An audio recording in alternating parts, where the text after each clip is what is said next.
এই বাজারের সুখ দুঃখ, এই বাজারের ব্যবসায়ী স্থানীয় লোক সকলে বহন করে সুখ দুঃখ। এখন ওনারা কয়দিন পর পর এক এক জায়গা দিয়ে এই জায়গা আমার, এই জায়গা আমার।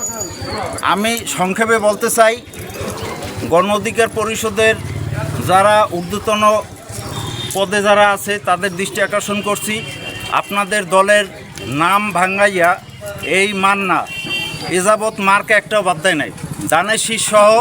আর বিএমপি সর্ববৃহত্তম একটা দল, যারা বিএমপির সাথে সংশ্লিষ্ট আছেন, এই সমস্ত ভূমিদস্যুর পক্ষে যদি কেউ কোনো কথা বলেন, সাপোর্ট তো দূরের কথা, তাইলে এর সাংগঠনিক সিস্টেমের ব্যবস্থা নেওয়া হইবে।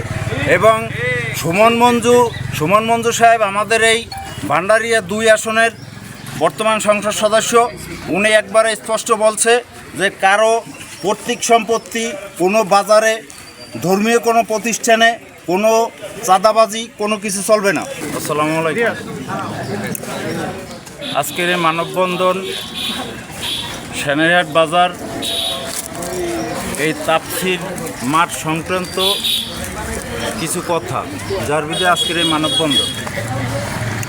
বিগত 5ই আগস্টের পরে এই আতিকুল ইসলাম মান্না এবং তার ভাই বর্তমান মেম্বার আমাদের ইউপি সদস্য নান্না হাওলাদার, তার নেতৃত্বে তারই ছোটো ভাই এই বাজারে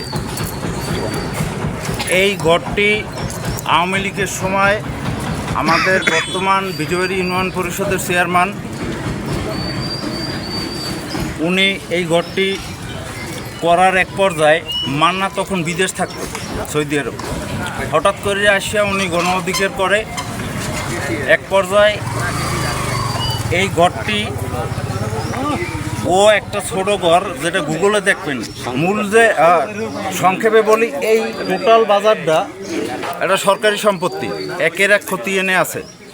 এখন এইখানে যারা 5 টাকা কিনে বেচে সবাই অধিকার আছে এই বাজারে, কিন্তু এই মান্না উনি কিছু লোক নিয়ে এই বাজারে কয়েকটা বিডি দখল দিয়েছে। বিসমিল্লাহির রহমানির রহিম। এই বাজারের ব্যবসায়ী এবং তাফসির কমিটি সহ দীর্ঘদিন অবস্থান করে সুন্দর একটা পরিবেশে নিয়ে আসা হয়েছে। বিগত দিনে তাফসির এবং বাজার নিয়ে বিভিন্ন সময় বিভিন্ন মতানৈক্য ছিল।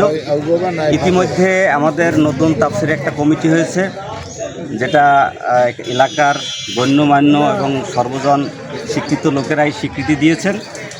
ইতিমধ্যে এই তাফসির কমিটির কাছে বাজার ব্যবসায়ী সমিতির লোকজন যারা আছেন, ওনারা লিখিত আবেদনের মাধ্যমেই ওরা তাফসিরের এই জায়গাটা বিভিন্ন সময় বিতর্ক ছিল।